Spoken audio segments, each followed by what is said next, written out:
एक गांव में एक राजू नाम का शिल्पकार रहता था।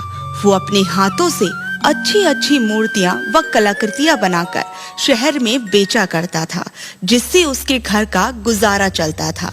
एक दिन राजू के साथ एक हादसा हो गया। एक रोड दुर्घटना में उसका दाहिना हाथ कट गया। राजू एक शिल्पकार था। वो अपने हाथों से मूर्तियां बनाकर बेचा करता था, जिससे उसके घर का गुजारा होता था। लेकिन दुर्घटना से हाथ कट जाने के बाद राजू का जीवन काफी मुश्किल भरा हो गया था। हे देवी माँ, ये क्या हो गया मेरे पति के साथ? ऐसा हमने कौन सा पाप किया था जो इतनी बड़ी सजा दी आपने? अब घर कैसे चलेगा? घर चलाने के लिए रोज कर्ज लेना पड़ रहा है। वो कर्ज कैसे चुकाएंगे माँ, कैसे? चिंता ना कर सीमा, कुछ ना कुछ रास्ता जरूर मिलेगा। मेरा एक हाथ कट गया तो क्या हुआ, मैं अपने एक हाथ से ही मूर्तियां बनाऊंगा और उन्हें फिर से बाजार में बेचूंगा। आप ये कैसी बातें कर रहे हो?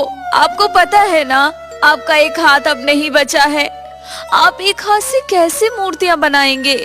वो सब देवी माँ देख लेंगी। वैसे भी नवरात्रि आने वाली है, काफी लोग देवी माँ की मूर्तियां बनवाने के लिए आएंगे।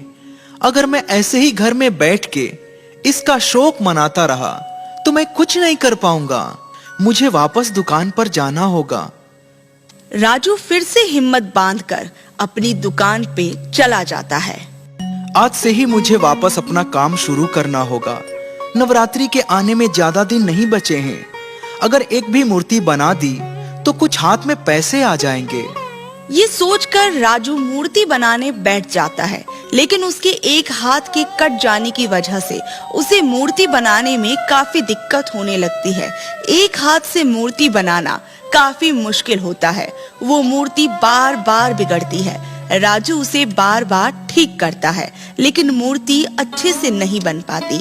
राजू हर दिन आकर अपने एक हाथ की मदद से मूर्ति बनाने की कोशिश करता रहता है और धीरे धीरे उसकी मूर्ति भी बनने लगती है। लेकिन एक हाथ से मूर्ति बनाने की वजह से उसे थोड़ी देर लग जाती है।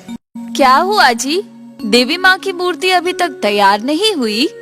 मैं कोशिश तो कर रहा हूँ, लेकिन मूर्ति अभी तक नहीं बन पा रही है। देख लीजिए, आज शाम तक का समय है। अगर मूर्ति बन जाएगी तो सही है, वरना तो हमें काफी देर हो गई है। सभी लोगों ने नवरात्रि के लिए मूर्तियाँ खरीद ली हैं। देखते हैं भाग्यवान, देवी माँ तो है ही। राजू मन में एक आस लिए अपनी दुकान की ओर निकल जाता है और देवी माँ की अधूरी मूर्ति को पूरा करने में जुट जाता है। राजू को काम करते करते शाम हो जाती है और उसकी मूर्ति भी अब बन के तैयार हो जाती है। हे देवी माँ, अब मूर्ति बनकर तैयार हो गई है। अब इसे बाजार में ले जाकर बेच देता हूँ। कुछ पैसे मिलेंगे तो घर की हालत सुधरेगी।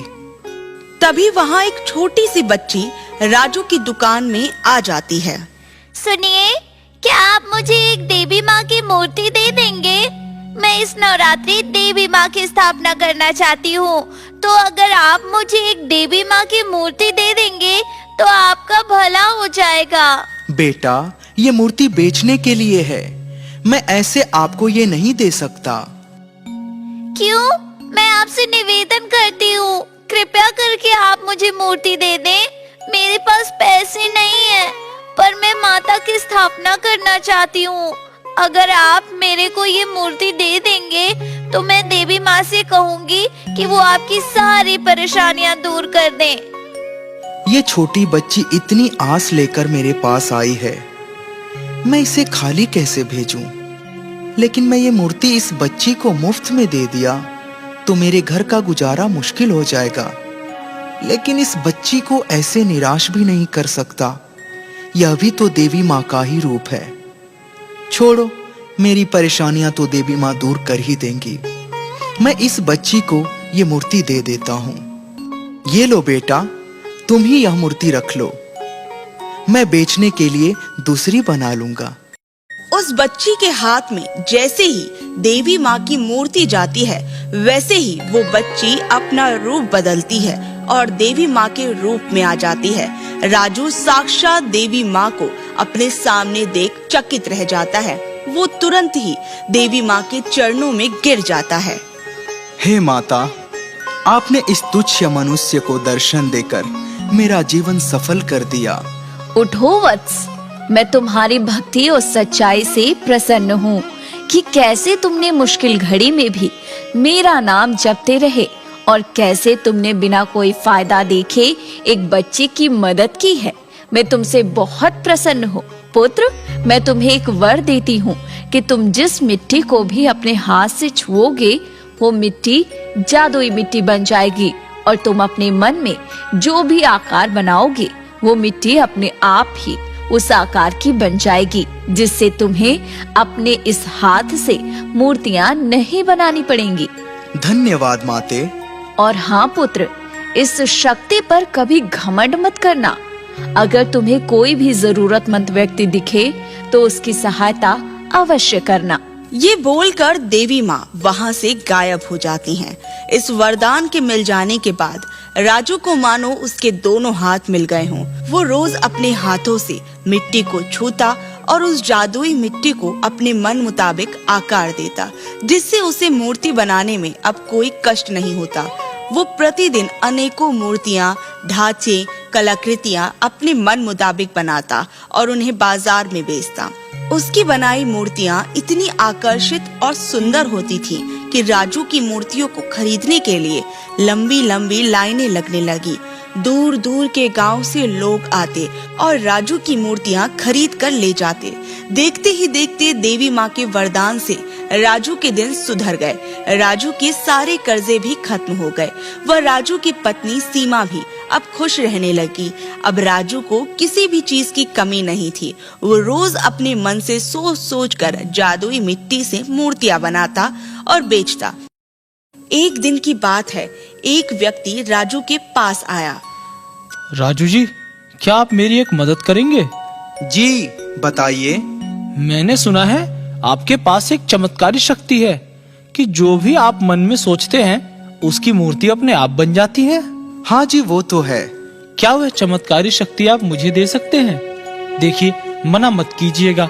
मेरी माँ का कुछ दिन पहले देहांत हो गया था और मैं अपनी माँ से बहुत प्यार करता था, लेकिन मेरे पास मेरी माँ की कोई भी तस्वीर नहीं है। मेरी माँ सिर्फ मेरे मन में है। अगर आप मुझे वो शक्ति दे देंगे तो मैं अपने मन से सोचकर अपनी माँ की एक मूर्ति बना सकता हूँ जो मैं हमेशा अपने पास रखूंगा। देखिए, मना मत कीजिएगा, मेरे पास बस यही एक रास्ता है। क्या मुझे अपनी शक्तियाँ इस अनजान व्यक्ति पर भरोसा करके इसे दे देनी चाहिए? लेकिन यह शक्ति मेरी तो नहीं, यह शक्ति तो मुझे देवी माँ ने दिया था। और देवी माँ ने यह भी कहा था कि कोई जरूरतमंद को जरूरत पड़े तो इन शक्तियों से उनकी मदद कर देना। मुझे ये शक्तियां इसे दे देनी चाहिए जिससे इसकी ये मनोकामना पूरी हो जाए। ठीक है भाई, मैं आपको इस शक्ति का ज्ञान दे देता हूँ। जैसे ही राजू ये बोलता है, वो अनजान व्यक्ति देवी माँ के रूप में आ जाती हैं। वो देवी माँ ही थी जो राजू की परीक्षा लेने आई थी। देवी माँ को देख राजू उनके चरणों में गिर जाता है। उठो वत्स। माँ, ये क्या खेल था? पुत्र, मैं तेरी परीक्षा लेने आई थी कि कहीं तू मेरी बताई बातों को भूलकर इन शक्तियों पर अपना अधिकार तो नहीं जमा बैठा। लेकिन तूने मुझे अपनी सच्चाई व ईमानदारी से फिर से प्रसन्न कर दिया है। पुत्र, जा, सदा के लिए खुश रह। ये बोलकर देवी माँ वहाँ से गायब हो जाती हैं और राजू के हाथ बंधे के बंधे रह जाते हैं।